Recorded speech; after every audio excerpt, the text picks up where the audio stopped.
Before we begin, quick roll call.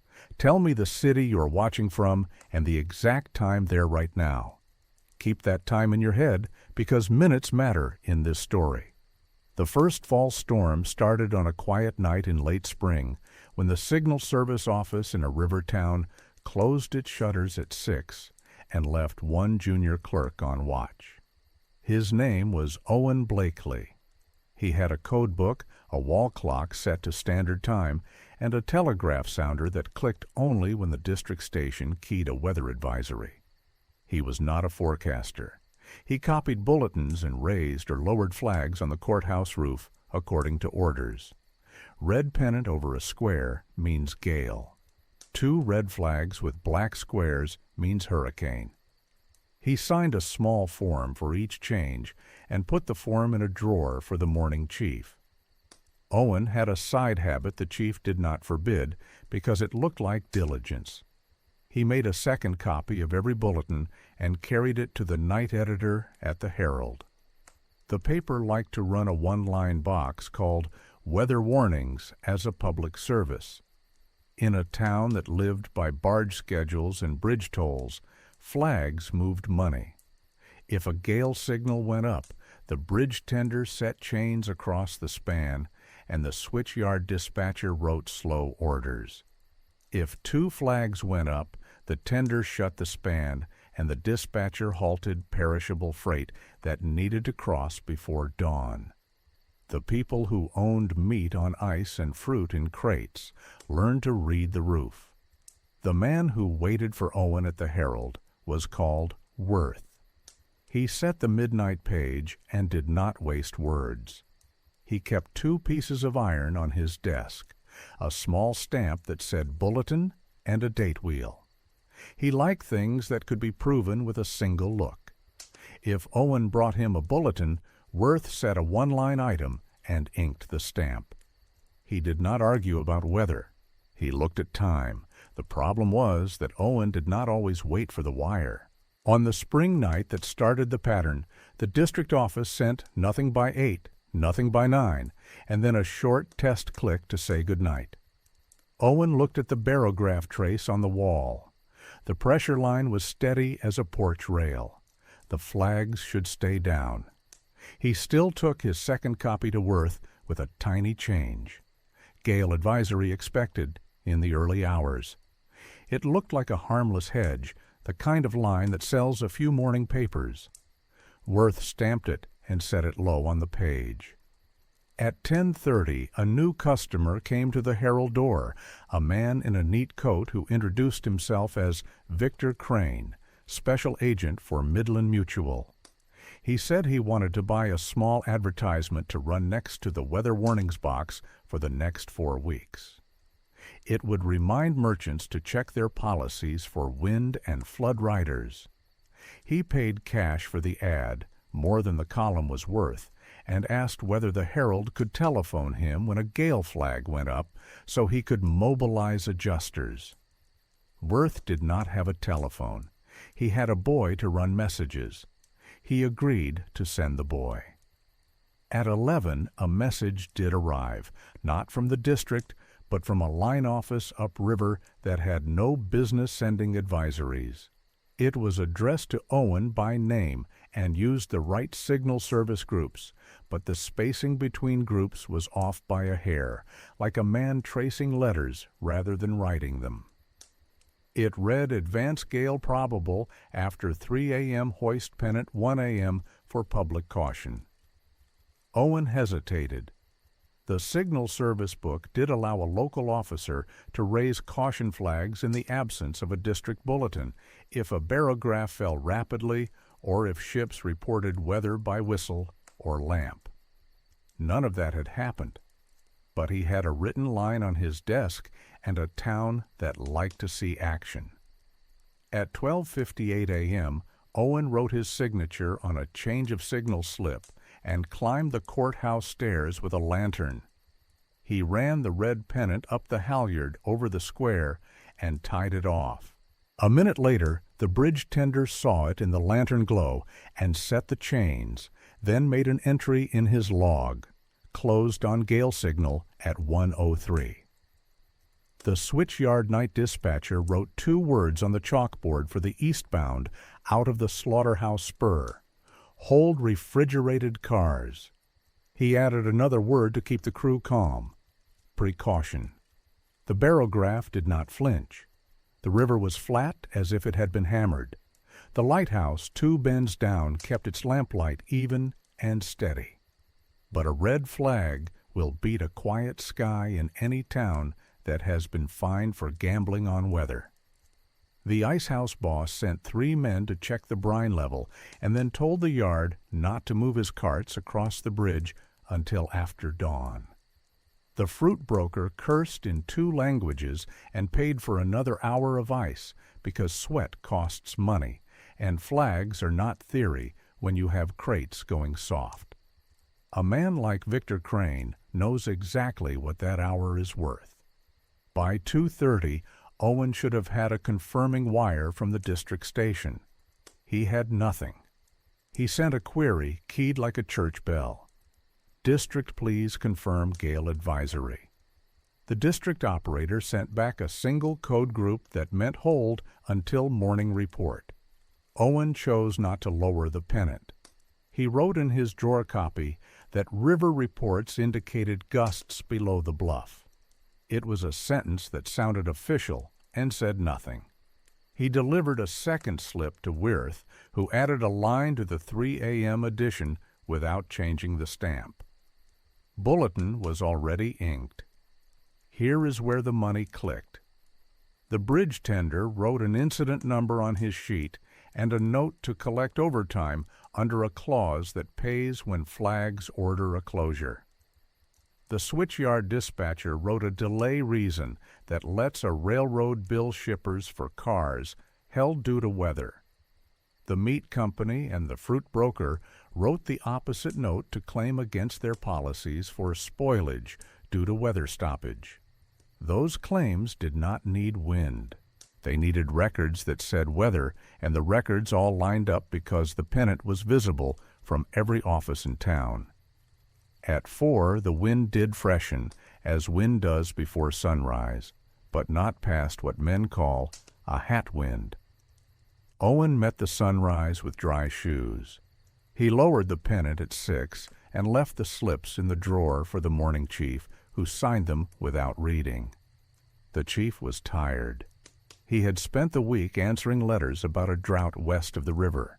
He did not look at the barograph trace. He did not ask why the advisory had come from an upriver line office. He wrote the date and put the slips with their neat signatures into the monthly packet bound for the district. The next day the Herald ran a small box. Red pennant hoisted before dawn. Bridge closed. Gale passed to the east. Minor delays. The Midland Mutual advertisement looked like it belonged there. It said, ask about wind riders in clean type. Wirth sent the boy to Victor Crane with a note whenever a flag went up after that. The boy came back with a nickel each time. Owen would have stopped if the district had complained. It did not. The upriver office kept sending almost bulletins. The spacing never matched. The punctuation was always missing on 1 line in 4. But the wording was close enough to bluff a clerk who wanted to say he had taken action. Owen began writing the slips with the same sentence structure every time and saved the real book language for when the district spoke. He was making a rhythm the town could learn. 2 people noticed that the rhythm and the sky did not always agree. The lighthouse keeper downriver kept a log that included the bridge lights because they often pulled his attention. He wrote lights steady all night on 3 of the same dates the bridge tender wrote closed on gale. A machinist at the ice plant kept a pressure chart on his brine tank. His trace rose and fell by load, not by weather, but he pinned his chart beside the Herald box and started marking nights when he had to pay men to stand around because flags stopped carts. Simple men who follow needles notice when 2 needles do not point the same way. The first clear clue was a number on a form. The Signal Service used code groups that wrapped a lot of meaning into 5 characters. Ask any operator and he will tell you that a real dispatch uses groups like RGMNT for rising rapidly. The upriver bulletins used RGNMT twice. It looks the same to a sleepy clerk, but a trained operator feels the wrong rhythm under his fingers when he keys it. Merritt Cole, the night telegraph operator from the switchyard, felt it. He wrote RGNMT with a question mark on the edge of his blotter. The second night, the flag went up with a flat sky. Why would anyone want a false gale at 1 in the morning? Because a town that shuts a bridge and freezes freight creates clean paperwork, and clean paperwork is a mint if you sell policies or adjust claims on a percentage. Victor Crane never asked for wind. He asked for a stamp, a time, and a line that said, "Weather stoppage." He bought an advertisement that trained the town to think about riders when a flag went up. He had a runner at the Herald and a runner at the Bridge House. He could arrive at a meat cooler or a fruit shed with a printed form and a sympathetic face and say, "We will make you whole, if you will. Initial here." People will always accept a story that lets them sleep. The tender prefers to say the flag made him chain the span, rather than admit he closed because a clerk wanted a quiet log. The yardmaster prefers to say the weather held cars, rather than admit a broker paid him to keep them. The merchants prefer to say the weather spoiled their goods, rather than admit they gambled on a late crossing. A clean line on a page gives everyone a reason that does not point at them. The only person who could have broken the pattern early was the district chief, but his office judged by packets, and packets looked fine. The slips had signatures. The Herald boxes made the town look served. The bridge ledger balanced against the road fund. The railroad sent delay codes that matched the slips. The insurance office in St. Louis saw a run of small claims with proper paperwork and filed them by the dozen. False weather did not have to blow. It only had to be legible. Owen made one mistake that a book can catch. He wrote hoist times and even minutes 3 nights in a row.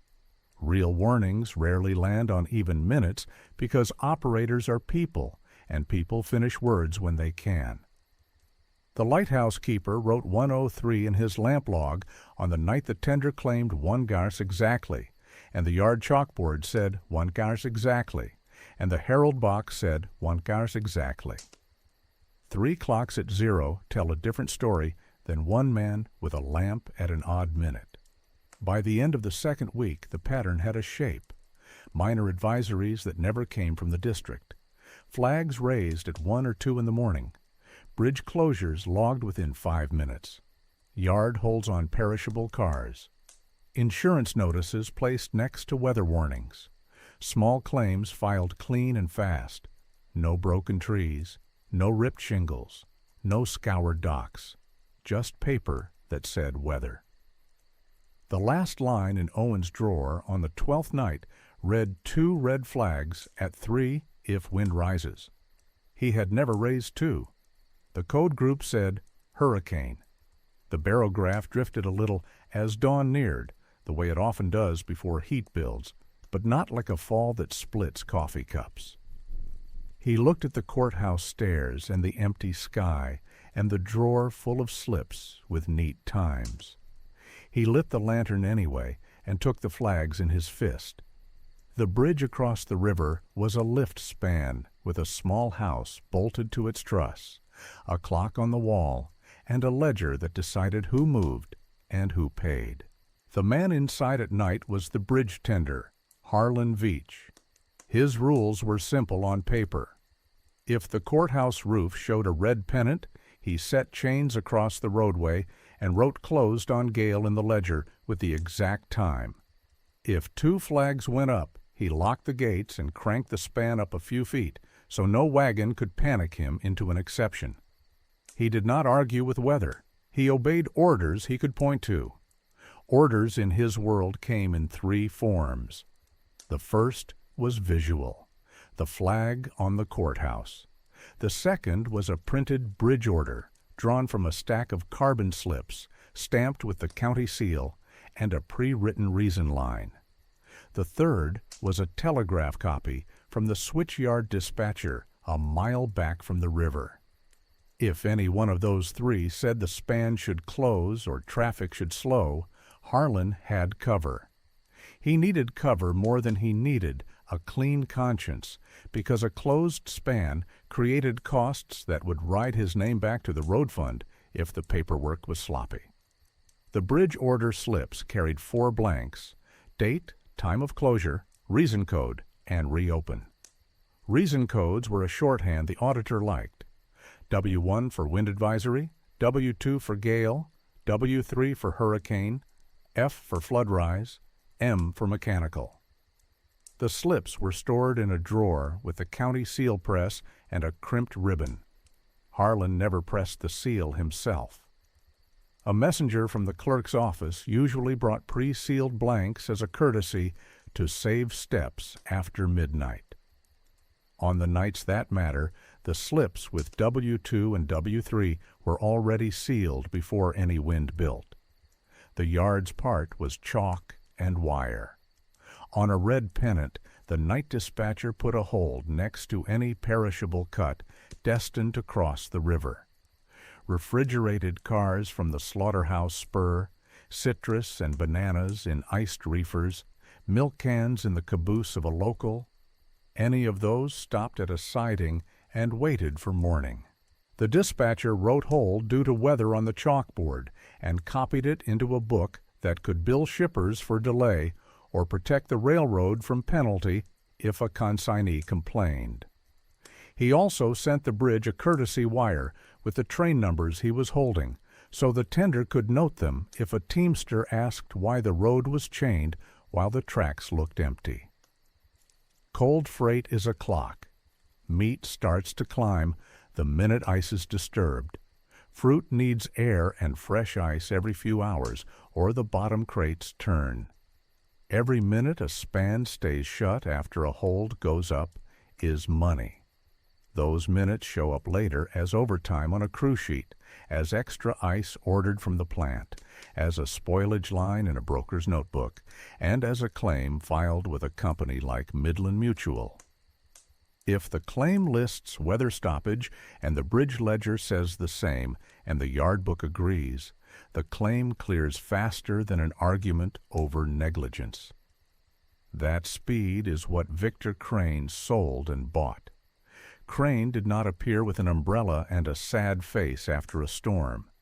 He arrived before dawn with a pad of pre-filled forms and a list of which cars and carts had stopped on the wrong side of a chain. He kept a copy of the yard's chalk numbers in his pocket and knew the names of men who carried fruit off boats at the public landing. He did not need to prove wind. He needed to match times. He walked a meat cooler and counted hooks. He walked a fruit shed and looked under the top layer of a crate. Then he set a form on a barrel and drew a line with his finger under a sentence that said, "Loss attributable to weather stoppage." Men initialed when a sentence used their words back at them. The money did not come out of nowhere. It cycled. The county paid the tender overtime when flags forced the chains. The railroad billed shippers for some delays and 8 others under its tariff schedule, which is real life for a company that prefers small, predictable losses to bad headlines. The shippers collected from insurance on spoilage, and the insurer turned around and raised premiums in blocks of towns that showed weather activity on paper for a quarter. Those premium increases paid for small, clean claims and commissions to men like Crane. The cycle looked like a town protecting itself from nature. On nights with flat rivers and steady lamps, it was a town paying itself to stand still. Harlan's ledger was boring on purpose. A column for time closed, a column for reason, a column for gate up or chains only, a column for reopen. He wrote tight digits and made sure his minute hand always matched the clock above the desk. He was proud of being exact. His pride made the pattern harder to see. The times lined up a little too perfectly with the slips Owen Blakely left in the Signal Service drawer. 1 o'clock, 3 o'clock, 5 o'clock. Real wind does not honor the tops of hours. The lighthouse lamp logged down river said 1.03 on a night when Harlan wrote 1 cows. The yard telegraph register stamped 12:59 on a courtesy wire he copied as 1 cars in his book. None of that mattered day to day because he had a flag and a stamped slip he could hold up to anyone angry enough to pound on his door. The perishable holds radiated outward in paperwork. The slaughterhouse foreman signed brine refills and charged them to weather. The ice plant put an extra man on the night shift and logged him under weather demand.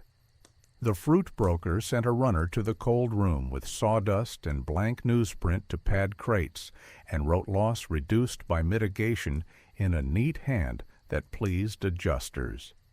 Every one of those lines depended on the bridge ledger starting the sentence. Close the span and everyone downstream has a defense. There was also a private book. It did not sit on the bridge desk. It lived in the office of a road commissioner who liked his numbers balanced and his patrons quiet. That book tracked the drips. A charge labeled emergency gate repair matched a tender's overtime. A purchase labeled chain replacement matched a month with many red pennants. A line labeled ice subsidy matched an uptick in fruit claims. None of it was illegal by itself. In a county that runs lean, officials move money between lines to get through a quarter. But that book grew fatter on nights when Owen's slips were clean and the river was calm. The switchyard had its own tell. The night dispatcher wrote reasons on the chalkboard as 2-letter marks to save space. Weather was WX, mechanical was MC, river lift was RL. After the third week with too many WX next to perishable cuts and no broken trees in the morning, the dispatcher started penciling tiny question marks in the margin so he could find those nights later. He did not call the district office. He did not argue with the bridge house.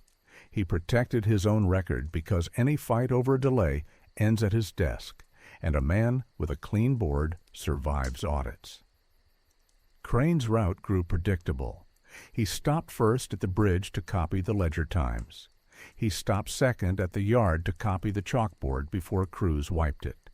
He stopped third at the Herald to buy another small advertisement about wind riders and to slide a note to the night editor to expect more weather warnings. He stopped last at the insurer's posting agent 2 towns over to set the next quarter's premium notice in motion. He was not loud. He was precise. He put his finger where the paper already pointed and called it proof. The men on the ground noticed in their own way. Teamsters started timing crossings to beat the 1 o'clock flag, even on warm nights. A boat captain held back on the far side of the draw because he did not trust the road gate to open when he needed a team waiting on the landing. A saloon keeper began chalking a small WX on his blackboard to warn regulars that the bridge would close at the top of the hour, and they should finish their drinks while their wagons were still on the right side of town. People change their habits faster than officials change forms. The first formal friction came from a millwright whose delivery of belt leather had sat all night 100 yards from his shop because the tender would not break the chain for one wagon at 3:10 when the slip said reopen at 4. He went to the bridge house and pointed at the quiet sky. Harlan pointed at the flag at the courthouse. The millwright went to the courthouse and pointed at the signal service window. Owen pointed at the drawer slip. The millwright went to the Herald door and pointed at the box on the page. Worth pointed at the word bulletin. The millwright went home and paid his men to stand and sweep. His invoice to the leather wholesaler listed weather stoppage. The wholesaler's claim cleared in a week. Mechanics like that make a town feel well run even when something is off. Paper agrees with paper. Money moves. No one has to call a meeting to say we invented a gale. The only person who spoke the word false out loud was a machinist at the ice plant who had grown tired of paying men to lean on shovels while a red pennant fluttered over a dead sky. He brought his brine chart to the bridge house and set it next to the ledger. The lines did not sing the same tune. Harlan looked at the neat hours in his own hand and did not change them. 3 details finally tied the span to the scheme in a way the next chapter can pull. The bridge order slips that arrived, pre-sealed, all came from the same box number at the clerk's office, a box rented in the name of a law firm that did not keep an office in town. The telegraph courtesy wires from the yard reported train numbers that matched the adjuster's pre-filled forms before the yard actually posted them. And the road commissioner's private book logged an entry labeled wind equipment maintenance on the same mornings the lighthouse log read light steady all night. At 5:58 on the 12th night, with gray light on the river and no whitecaps, Harlan stood with the gate keys in his hand and the reopened line blank. He could hear a milk train whistling the crossing behind the depot. He could see a fruit cart waiting at the chain. He looked up at the courthouse roof. The red pennant still hung because Owen was on the stairs with both flags in his fist. Harlan wrote reopen at 6 exactly and pressed the line hard enough to score the page. Victor Crane's office did not have a sign on the door. It had a rate book, a camera, and a wall map with pins marking towns where the word weather moved money.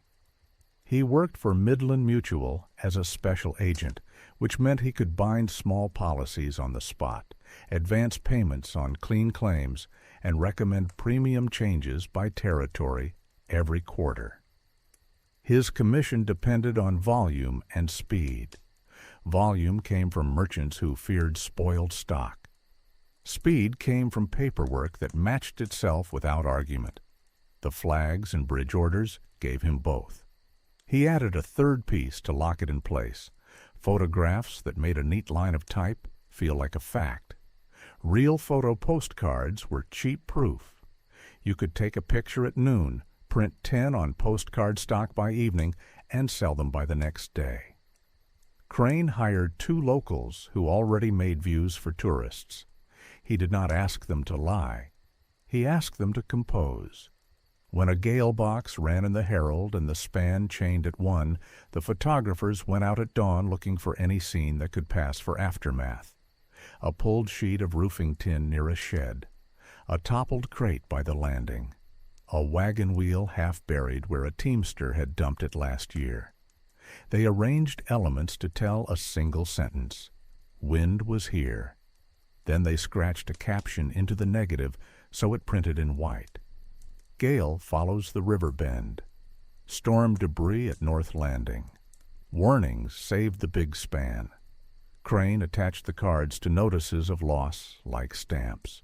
The meat cooler's claim packet carried a photograph of men tightening latches on a cold room door while a flag hung in the far background. The fruit broker's claim packet carried a photograph of crates tilted against a wall with an overturned barrel in front. A hardware store's claim carried a photograph of a broken window with straw scattered on the sill.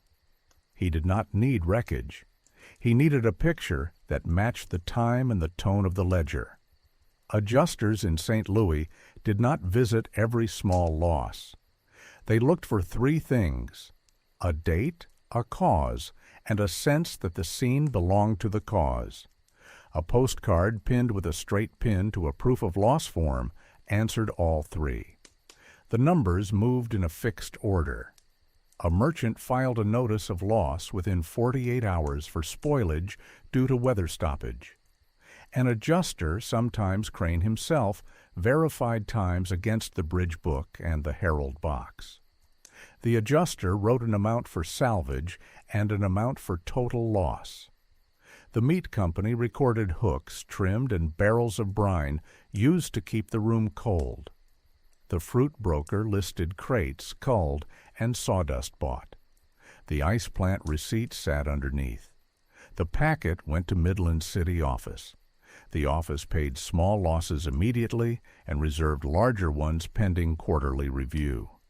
The reserve list, not the photographs, drove premiums. Crane's rate book divided the map into territories with letters. Territory B might pay $6 per hundred on wind and hail. Territory C might pay $8. A quarter with a cluster of clean weather stoppage claims moved a town from B to C.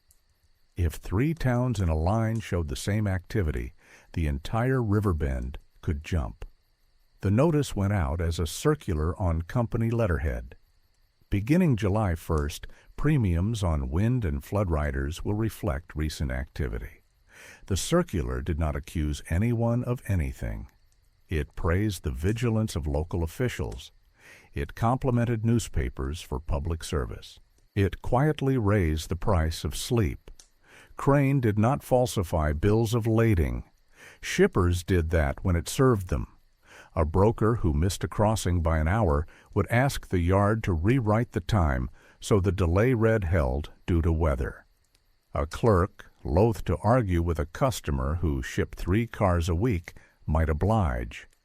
A second clerk could fold the original and file it under day old so that only the corrected copy reached the auditor. Merritt Cole saw 2 versions pass his key in the same morning. One read bill tendered 1252. The other read bill tendered 104. The bridge book said chain at 1 hard. The corrected version won because 3 lines agreed, and the earlier one lived only as a smudge of ink on Merritt's blotter.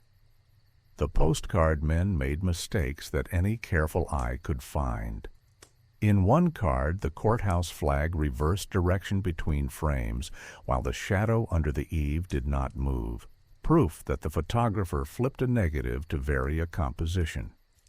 In another card, the same scrap of torn bunting appeared at 2 different locations on 2 different days. In a third card, a caption misspelled harbor as Haber with the same dropped letter that had plagued the judge on wheels in another case. Ada Newsom spread 4 cards on the Clarion's makeup stone and drew circles with a grease pencil. Finch brought 2 more from a saloon wall. They made 7 examples of the same 3 faces staring at the camera in the background of different aftermaths. Ada did not call them fakes. She said they were a traveling set of neighbors. A district auditor at Midland finally came to see why the river bend cost more to insure than the 3 counties above it. He did not ride out with a camera. He carried a ledger and a set of questions. How many closures did the bridge log per month? How many holds did the yard record on perishable cuts? How many notices did the Herald print in its weather warnings box? How many claims listed weather stoppage? He put the answers in 4 columns and drew lines across the page. The lines matched too well. Closures at 1, holds at 1:05, warnings at 1:30 in the print schedule, claims filed within 48 hours on forms with postcards pinned at the top. He wrote rhythm on the margin because the word pattern sounded like an accusation. The lighthouse keeper had saved his lamp logs for 5 years. He showed the auditor 3 nights with light steady all night, while the bridge ledger read W2 and the Herald box printed gale advisory. The machinist at the ice plant showed the auditor his brine pressure chart for the same nights. The trace rose and fell by load changes and never wobbled with wind. The auditor marked both with paper tabs and left with a box of postcards. Crane met him on the sidewalk and said, "Bad weather near a river is not the same as bad weather at a lamp or a plant." The auditor said he agreed, and that is why he wanted the postcards. He wanted to see whether the shadows in the pictures matched the sun in the lighthouse book. Crane took one step earlier in the chain to keep the claim machine primed. He began offering merchants a bundled rider that waived the deductible during flagged closures. The rider cost a little more each quarter, but promised the fastest possible payment during weather stoppage. Towns that bought the rider climbed the territory chart as soon as a cluster of small losses hit the reserve table. Crane showed the circulars to the merchants and used the rising line to sell more riders. The circle closed and the map darkened in the city office, where pencils decide what a mile costs. Worth at the Herald printed any warning that came stamped and signed. He also printed a small daily strip called River and Roads that listed closures and openings. A reader who cut the strips and pasted them into a notebook could build a calendar of nights when the town slept behind chains. A schoolteacher did that by accident while prepping a lesson on tides and currents using the lighthouse logs as copy. She noticed that the closures clustered at the tops of hours. She wrote a note to Wirth that said, "Real wind comes in gusts and pauses." He placed the note under a paperweight and did not run a line about it because it was not a story yet. The switch yard posted a single number each morning for held cars and the reason. The number looked small on its own. 21 cars held. Weather. The power of the number lived in the names that followed in small type. 8 reefers for meat, 6 for fruit, 2 for milk, 5 mixed perishables. Crane kept a book where he copied those names each day a flag went up. He used the book to decide who to visit first with a form and a pen. He also used it to recommend which towns to push into a higher territory next quarter. He did not say that out loud at the depot. He said it in a letter to a man who set rates in a room far from river smells. The first claim that did not clear fast came from a barge captain who lost soft vegetables the day the pennant flew for 6 hours without a gust. He filed for loss due to weather stoppage at the landing. Midland sent a young adjuster instead of Crane. The adjuster asked the captain to stand where the photograph had been taken and point to where the wind had come from. The captain pointed to the courthouse flag. The adjuster asked him to point to a tree that had moved that day. He could not. The adjuster wrote, "Recommend partial, not total," and cut the payment in half. Crane saw the memo and realized his postcards were not easing every door anymore. He needed public reinforcement. A new kind of real photo card appeared the next week. It was not aftermath.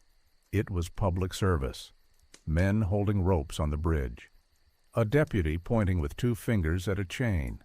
The caption read, "Flags save lives and property." The cards hung in the barber shop and the bank. Crane bought 20 and mailed them to the city office with a note that said, "Towns cooperate when warned early." The auditor pinned one above his desk and circled 3 faces he had seen before in other scenes. He wrote repetition under the circle. He did not throw the card away. Bills of lading kept moving. A clerk at the yard started stamping original received with a tiny star next to the time and stamping corrected copy without a star. He did it to protect himself, not to catch anyone. The auditor saw the star one morning and asked which version banks saw when they financed shipments. The clerk said whichever one the customer asked for because the fee schedule allowed corrections for clerical error. The auditor wrote the word error twice and underlined it. The turn came from an argument over rates rather than a photograph. Midland's quarterly circular pushed the river bend 2 steps up the chart. Merchants who could barely afford riders paid, grumbled, and kept receipts. The fruit broker added a line to his ledger called weather tax. A butcher crossed out rider on his policy and wrote ransom. A councilman who disliked Crane on principle brought the lighthouse logs and the ice chart to a rate hearing and said the town was being billed for wind it never felt. He was not polite. Crane tried to answer with postcards. The councilman asked why the same 3 men appeared in 6 different storm scenes across 2 years. No one in the room laughed. They waited. Crane looked down at his rate book and up at the faces in the room and said, "Claims are paid on documents, not on hunches." The councilman said then, "We will give you different documents." He asked the clerk to read the lighthouse entries that matched the bridge closures by date. He asked the switchyard man to read the chalk numbers from the same nights. He asked Worth to read the weather warnings box heads. The times aligned too neatly to be weather. The room did not decide anything that day. It did not have to. The hearing clerk wrote the word continuing and set the next date. Crane walked out the side door and put his hand on the camera case like it were a handle to something that would not move again. The man who finally put names to the pattern was not a policeman. He was a state insurance auditor named Emmett Vero, sent downriver with a satchel, a stopwatch, and a letter authorizing him to demand records from public offices. He did not talk about fraud. He talked about timing. He met everyone in the order the paperwork moved: the signal service clerk, the bridge tender, the yard dispatcher, the newspaper, the lighthouse, and the men who took money for risk. He started at the Herald at midnight. Worth showed him the weather warnings box, the bulletins stamped with the iron die, and the dates of the first and last editions on mornings when flags went up. Vero wrote the exact minute each item hit the page. He did not ask about skies. He asked who stood at the counter when the line was set. Worth said Owen most nights, sometimes a boy. He also admitted a man named Victor Crane paid cash for a small box ad next to warnings and sent a runner when flags flew. Vero wrote the name, thanked him, and asked to see the compositor's time slips. Each showed when a warning was placed, down to a quarter hour. At the Bridge House, Vero sat in Harlan Veach's chair and lined up the ledger with a straight edge. He asked Harlan to read his own entries out loud for the past 6 flagged nights. Harlan did, proud of his tidy hand. Vero did not praise the handwriting. He asked Harlan to point to the exact minute he had set chains each time. He circled 3 entries at 1 pause and 2 at 3 waus and 1 at 5 saus. He did not say anything else. He closed the book, reopened it to earlier months, and pointed at closures that landed at odd minutes in winter when real gales had come with sleet. He bookmarked those pages with slips of paper and moved on. At the switchyard, Merritt Cole unlocked the message book and showed Vero the courtesy wires that went to the bridge when perishable cars were held. Vero copied train numbers, held times, and the stamp impressions at the top of each sheet. He asked for the chalkboard lists from the same nights. The overnight porter had wiped the board, but Merritt kept a small notebook with the numbers and reasons transcribed before men washed them away. Vero checked that against the Bridge Ledger and the Herald Times. He did not accuse. He made 3 columns with his pencil and drew clean lines through matching minutes. At the signal service room, Vero asked Owen Blakely for the change of signal slips and the telegraph copies. Owen handed over the drawer packet and said the district would have duplicates. Vero asked about the upriver messages. Owen said he had acted on caution authority when a line office sent a probable gale group. Vero asked him to read the groups aloud from the page and then asked him to send the exact same message back over the wire to the division, letter for letter.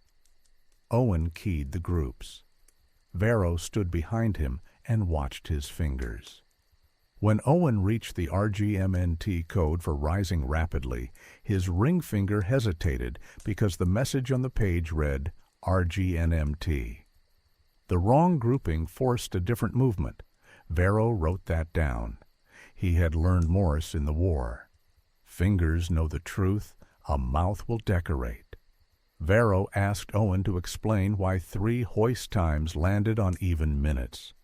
Owen said he checked the courthouse clock and preferred neatness when the order was close. Varro said government minutes are not preferences. He asked who else had keys to the drawer. Owen said the morning chief did. Varro asked when the chief had last rejected a slip. Owen said, never. Varro thanked him and took the drawer packet under his letter of authority. He went downriver to the lighthouse. The keeper had lamp logs and weather remarks for every night of the quarter. Varro asked for entries on the same dates as the closed spans. The keeper read them. Light steady, river calm, no ships signaling for weather, bar 3 down from last week, but even in the night. Varro asked to see the wind vane record, which the keeper recorded at the top of each hour for his own habit. 3 of the 6 nights showed an arrow barely moving and no gust remarks. Varro folded a strip of paper into the lighthouse log at each of those dates. He met Ada Newsom and Finch on the Clarion's composing floor. Ada laid out the real photo postcards Crane's men had sold around town. Finch brought 2 more with the same 3 neighbors standing in different backgrounds. Varro used a magnifier to check a caption spelled Haber and a reversed flag shadow. He did not write forgery. He wrote composition. He slotted the cards into a paper folder marked scenes. Then he climbed the courthouse stairs to the clerk's counter and asked who supplied bridge order blanks pre-sealed at night. The clerk produced a cubby labeled Night Seals. The envelopes inside bore a return address for a law firm 3 towns over. Varro asked the postmaster who rented that box. Abel Hart said the box belonged to a firm that handled collection work for an insurer. Varro wrote firm name, box number, and insurer. He did not have to ask which insurer. Crane's rate book on his desk had Midland stamped on the cover. Varro called a short hearing in the council room because his letter allowed him to take testimony. He sat at a table with a clock behind him and 3 stacks of paper. Bridge ledger extracts, telegraph copies, and the lighthouse log. The room was full without being friendly. He did not ask for speeches. He called men one at a time and asked them to read lines. He asked Owen to read hoist times. He asked Harlan to read closures and reopen entries. He asked Merritt to read hold times for perishable cuts. He asked Worth to read the minute he set the warning box.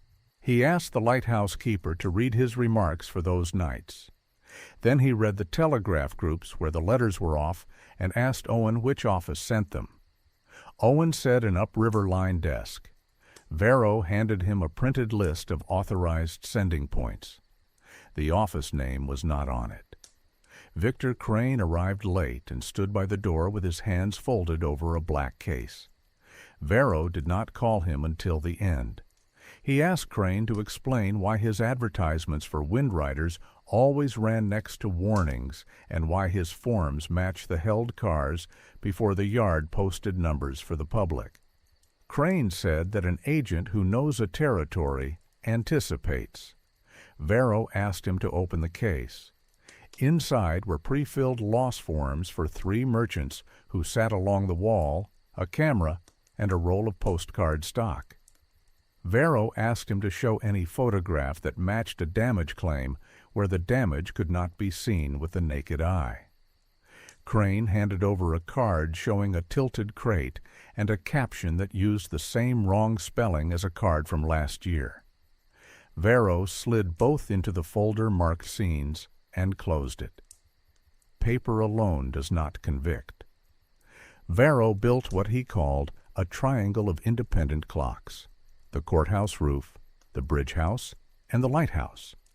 On honest nights, the 3 clocks drifted. On the problem nights, 2 clocks agreed exactly, and the third said the river slept. He added a 4th clock, the yard's relay stamp. It showed Saturday nights when the stamp landed on 12:59, and the bridge book said 1 cars, and the herald box said 1 mile. To a layman, that looks tidy. To an auditor, it looks like copying. He issued 3 orders under his authority. First, the Signal Service Office could not raise flags on advisories from any line not on the district's authorized list. All cautions had to include a barograph fall rate written in ink on the slip. Second, bridge orders could not be used if the seal was pressed before the time of closure was entered. Night seals were to be kept at the clerk's office, not in a cubby. Third, any claim to Midland that listed weather stoppage had to include at least 1 independent observation besides a newspaper line or a bridge ledger. A lighthouse log, a factory gauge chart, or a depot time card would do. He did not need a judge to write those orders. His letter covered them as conditions for rate setting. He recommended 2 more steps to the district and the state. He asked the district to pull telegraph headers from the upriver office that had sent the misgrouped advisories. The district found that the messages had been relayed through a private wire inside a freight broker's office on nights when Crane's forms bore the same broker's handwriting in the description lines. He asked the state to suspend Midland's ability to raise rates in the Riverbend for 1 quarter while the company audited its own agents. Midland did so with a letter that did not mention Crane's name and did not apologize. It said premiums would hold pending a review of weather documentation standards. Owen lost the night shift for 90 days. He kept his job because the chief said he had followed a rule for caution, even if he used it as a habit. Harlan kept the bridge but had to initial a 2nd line on each closure for reason reference and attach a copy of whichever independent observation he could get. Sometimes that was the lighthouse, sometimes it was the yard, sometimes it was a blank, and on blank nights the chains did not go up.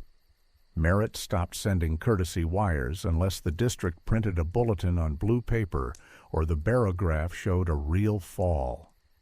Worth kept the weather warnings box but stopped stamping bulletin unless a slip carried a district code group.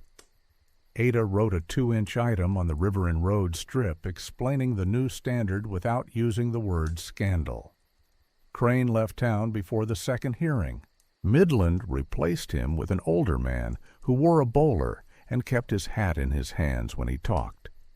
The older man stopped buying postcard scenes and started asking for factory charts.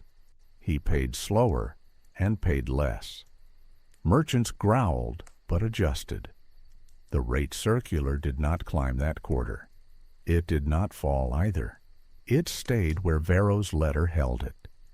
The last piece of the pattern arrived in the mail for Vero 2 weeks after he went home.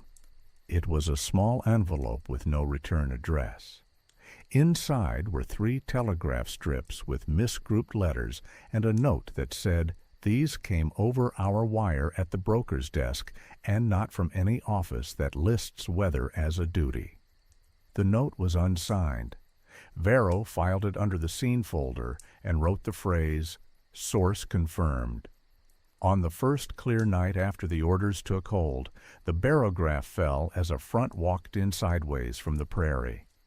The lighthouse log read gusts, and the wind vanes spun hard.